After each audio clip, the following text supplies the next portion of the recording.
Okay, so we're going to go into the next thing now. So they said a few years back, therefore there must be a lot of other Earths. Okay, so our solar system is you got the sun in the middle, and you got Venus, you got Mars, and Earth is a little bit bigger, and you got this big rascal right here, that's Jupiter. Okay, that's distant from the sun. Now, it turns out, I'm going to just give you a few things that makes the Earth unique. And this is how you can see God's providence. And this is what I'm trying to show is that God created this, folks. It didn't just happen.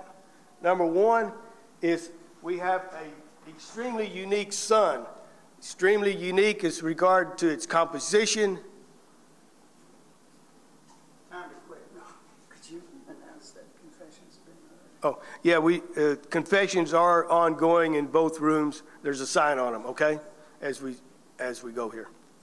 Okay, our sun is unique in its size, it's where it's located in the universe, and everything about the sun says it's made for life. A lot of the stars that we see, which are suns, you couldn't get within, I don't know, you can't get close to them because they're very, the universe is what they say, a dangerous place, except for where the Earth is. Okay, Jupiter is here close, and they were debating about what's the role of Jupiter. The scientists were debating what's the role of Jupiter, and one of them came up with the thought that Jupiter was a vacuum cleaner. Anything coming in from space, the gravity of Jupiter, it's going to hit Jupiter. And you remember about 3 or 4 years ago, that thing hit Jupiter, that big piece of whatever, and it was on the news. As they were debating Jupiter's role, God said, I'll show them what it's for. It hit the, Well, before that, a few years back, they thought it was going to hit the Earth, and it didn't, because it's God's plan. That didn't just happen, and that didn't just happen when it happened. God planned that. He's helping them out. He's trying to give them all, he's giving them all he can give them. Okay, and the last thing, there's 2 more things, and one is this is the one that kind of drives me crazy, is when scientists, and I got a minor in physics, but when they say something, you got to have it translated. When I worked at the mill, we'd have a meeting with all the bosses and stuff, and they'd say, bro, translate what they're saying. I said, they want us to work more for less money. I said, oh, okay. And they want us to work harder for more money. Oh, okay. But so you got to translate. So what I want to say is, they say the moon is in synchronous orbit with the Earth. Okay, that sounds, everybody understand that? Yeah. How many understand it really? Okay, here's the Earth. Okay, so the moon goes around the Earth, okay? It's not a perfect circle. Pretty good to me. Now, so we got the moon right here. The moon rotates like this, okay? And it goes around. So we're going to mark X right there. That's X on the moon, okay? In 90 degrees, that moon's going to rotate to this point, but it's going to be here, okay? Now, another 90 degrees, it's going to rotate up to here, but it's going to be here, okay? That's the same point, because the moon is turning. Got you? Sure. Remember? Over here, it rotates another 90 degrees. Now, if you're standing on the Earth here and you look up at the moon, you see that, and you look here, if you got 4 people looking at the moon as it goes around, they're all seeing the same X in the same place.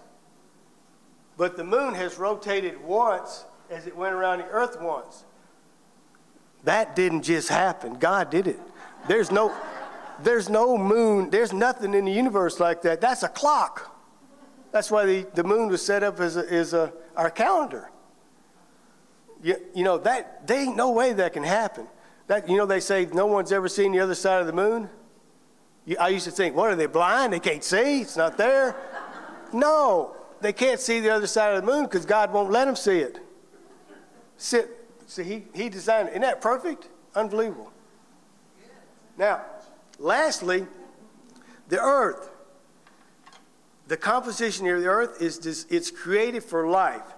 The things that required for life, we're biological creatures. You need water, you need carbon, you need oxygen, hydrogen, all these different things, calcium for your bones. It's amazing that the Earth has these chemicals in it in the proper concentrations. But the most unique thing about all the chemicals is there's one thing that's very rare in the universe, and that's fluorine. but fluorine is necessary for life. But the earth is one of the few places in the universe that has fluorine because it was close to some, whatever they say now, there's, well, there's this, that. No, God created it that way. So, they're always trying to figure something out. So my point is, now scientists conclude the earth is the most unique planet in the solar system, and a lot of them are saying there may not be another earth in the universe, which is okay with us because we sort of believe that from the beginning. I don't really think there is another one. I think God loved us so much that he created the whole universe and this earth for us to pass our test to get to heaven. That's what I believe. That's what I want to throw it out there as a truth, and let them prove me wrong. Okay?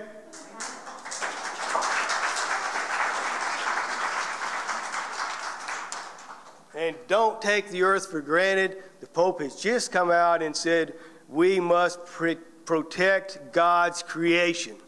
We must protect God's creation.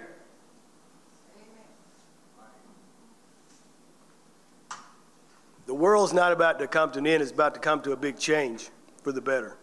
It may be going through a dark night of the soul, all of us, but when we get out of it, it's going to be good. Okay, point number 3. We're made to become saints. That's why God did this, so that we could become saints. Okay, Jesus said to his brothers and sisters, my brothers and sisters are the ones that do the will of the Father. St. Paul says the will of the Father is our sanctification. Now, we got to have God's grace to free us from the web of sin, and that's what the weekend is talking about. What's the web of sin? You have 3 enemies. We all have 3 enemies. The world, and that comes in a lot of ways. The world, that can be television. It could be the desire for money. I one time confessed that I worshiped my job. And that's the world. The flesh, well, we know what that is. Mostly it's when you turn on TV, you see quite a bit of flesh. Way too much flesh. Amen? And the devil, and that comes with temptations and all that. So if we're called to be saints, I believe that St. Louis de Montfort, and that's where the thrust, discovered the secret of sanctification. I believe that for a lot of reasons. I attribute part of what happened to me is to the fact that I'd been consecrated through the Louis de Montfort consecration. All right, let's see. Now, and I'm not going to go into all the details in this book. This is one of my favorites. It's Visionaries, Mystics, and Stigmatists. Bobby Penny wrote this book at a time when there were some visionaries that were, you know what I mean? And so the church, these are visionaries that the church has attested to, because there's let's put it in Conway County dialect. There's a lot of wackos out there. Okay, they wrote about Louis de Montfort. They did an excellent job and I remember helping them when they were doing that. They did an excellent job of telling his life story. So I'm not going to really go into his life story. What I'm going to do now is just pick up some little bits and pieces so that I can kind of focus you, study him more, and then you make your decision whether you want to go further with the consecration. One of the things is Pope John Paul II and what he said about Louis de Montfort. He stated on numerous occasions that the reading of St. Louis de Montfort's book, True Devotion to Mary, had a profound effect on him. Here's what he said. The reading of the treatise on true devotion to the Blessed Virgin was a turning point in my life at a time when he was secretly studying for the priesthood. That was in Krakow Underground Seminary during World War II. Whereas I had initially been afraid lest devotion to Mary might detract from, getting closer to Jesus, instead it put him in his rightful place. He realized when reading the treatise of Louis de Montfort that such was not the case. Our interior relationship with the Mother of God is a result of our association with the mystery of Christ. In other words, the closer you get to Mary, all she's going to do is bring you to Jesus.